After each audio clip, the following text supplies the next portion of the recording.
Assalamualaikum warahmatullahi wabarakatuh. Jumpa lagi dengan Pak Manik. Aku belajar, aku bisa.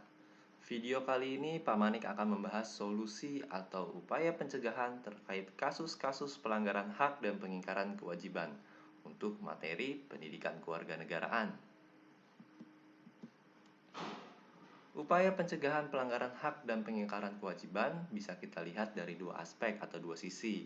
Yang pertama dari pemerintah yang akan mengeluarkan kebijakan-kebijakan yang terkait dengan upaya pencegahan pelanggaran hak dan pengingkaran kewajiban.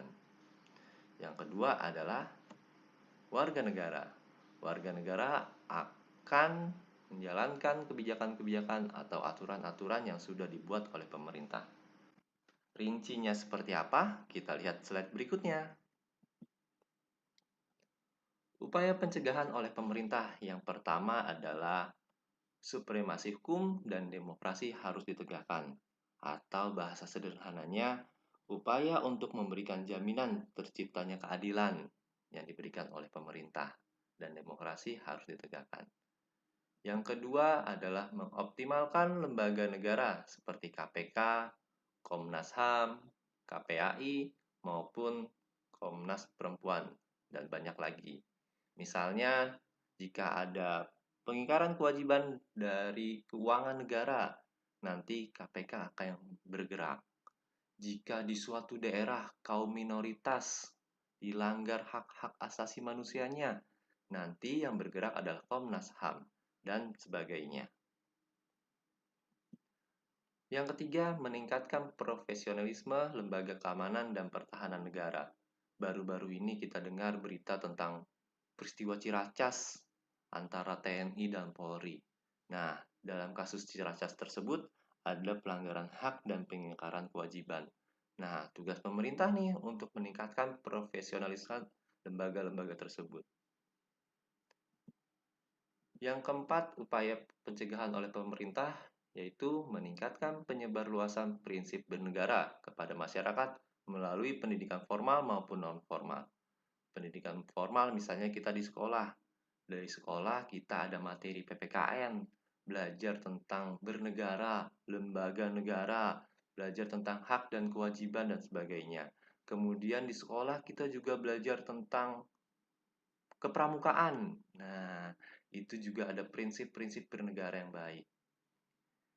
Yang kelima, meningkatkan kualitas pelayanan publik. Ini yang sering kita lihat dan sering kita rasa. Bagaimana kita misalnya mengurus perizinan. Kita lihat gambarnya, ada seorang bapak-bapak memakai dasi dan membawa tas isinya uang. Jika orang yang berdasi mempunyai uang banyak, mengurus perizinan cuma 1 hari.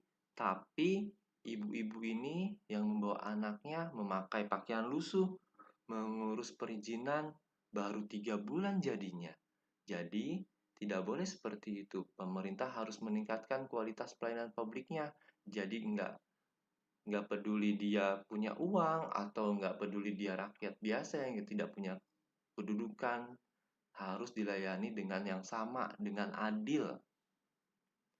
Nah, upaya pencegahan pelanggaran hak dan pengingkaran kewajiban oleh pemerintah tidak akan berhasil tanpa didukung oleh masyarakat sebagai warga negaranya. Nah, berikut adalah upaya pencegahan oleh masyarakatnya. Yang pertama, membangun partisipasi masyarakat dalam pencegahan. Jadi masyarakat diajak untuk sama-sama mencegah terjadinya pelanggaran hak dan pengingkaran kewajiban. Tadi sudah dibahas bagaimana upaya pemerintah dengan membuat kebijakan-kebijakannya. Tinggal masyarakatnya melakukan atau menerapkan kebijakan-kebijakan atau aturan-aturan yang dibuat oleh pemerintah. Nah, ini yang sederhana, mematuhi hukum yang berlaku. Misalnya, kalau kita naik kendaraan bermotor roda 2, kita harus pakai helm, kemudian juga kita harus membayar pajak. Nah, ini yang paling sederhana, yaitu mematuhi hukum yang berlaku di wilayah sekitar. Itu dapat mencegah pelanggaran hak dan pengingkaran kewajiban. Yang ketiga adalah meningkatkan pengawasan dari masyarakat dan lembaga politik. terhadap setiap upaya penegakan hak dan kewajiban negara. Nah, jadi aturan-aturan atau kebijakan-kebijakan yang telah dibuat oleh pemerintah harus diawasi oleh masyarakat dan lembaga politik untuk menegakkan hak dan kewajiban bernegara. Yang keempat adalah meningkatkan kerjasama yang harmonis antara kelompok dan golongan dalam masyarakat. Nah, kalau di daerah-daerah harus tetap nih digalakan bagaimana kerjasamanya. Jadi, kalau ada kepercayaan atau agama yang berbeda ketika kerjasama atau gotong royong, saling menciptakan suasana yang harmonis dalam masyarakat. Yang kelima adalah kritis terhadap kebijakan pemerintah yang tidak berpihak dengan rakyat. Jadi, kebijakan-kebijakan yang tadi sudah Pak Manik bahas oleh pemerintah yang telah dibuat, kita harus kritisi, harus kita awasi. Kalau tidak berpihak kepada rakyat, kepentingan rakyat, harus kita kritisi. Nah, berikut adalah upaya pencegahan oleh masyarakat. Mudah-mudahan video kali ini bisa membantu kalian untuk memahami bagaimana solusi atau cara pencegahan terhadap pelanggaran hak dan pengingkaran kewajiban. Kurang lebihnya mohon maaf. Assalamualaikum warahmatullahi wabarakatuh.